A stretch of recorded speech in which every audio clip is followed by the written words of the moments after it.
What are the implications for what you do as a company from managing in this new and human way? What we do effectively, we manufacture hips and knees.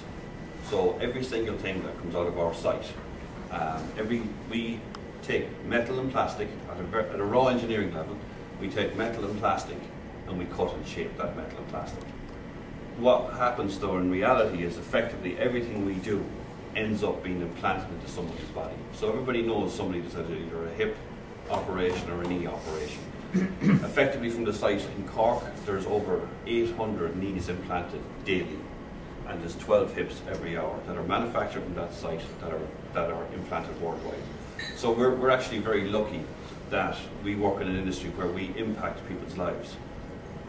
The counter of that is it's a highly regulated environment. We have to, and rightly so, we have to make change. We have to do that change in a structured fashion, and that's very, very important and remains core to what we do. But the idea generation, the how we do that, that's the piece that we have to work on. So you have to have your structured piece for doing the change, but that is, I think, the final part of the process, the idea generation, the measurement, the active management that we do on a daily basis of what we do. That's the how that we've changed, more so than the actual process. So you have to think differently, but you don't change the fact that you're working in a regulated environment, and that doesn't impact on the fact that you're working in a regulated environment. Two circles here, a red circle and a green circle. And what happens to all of us is that we've all got passions and desires and things we want to do, red circle. So we want to do something in life, or in sport, or in a hobby, or whatever it is, and we're truly passionate about it. But we don't want to do it on our own.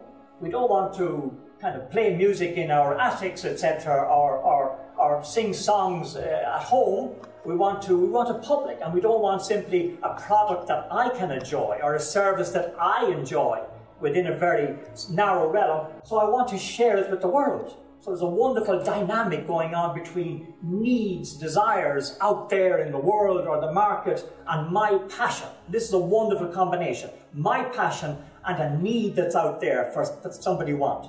But then for that, what happens is we need resources. So what happens then is we need the blue, which are resources, financial, structures, etc., to make it happen. Now, I still want to do what I want to do. I still want to fulfill my passion, and I still want to serve people and do something really wonderful and perform in front of them or deliver something wonderful for them.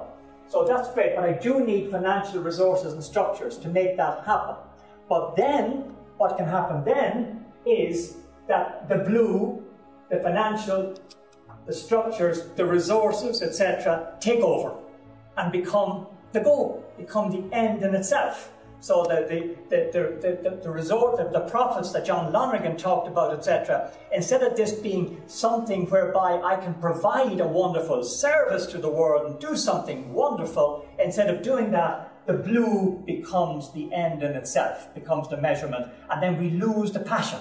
We lose the passion of people doing something wonderful, and we lose the enjoyment of doing that something wonderful for other people and sharing it with the world. So the blue or financial or structures, which are a means to an end, become an end in itself and become the key measurement.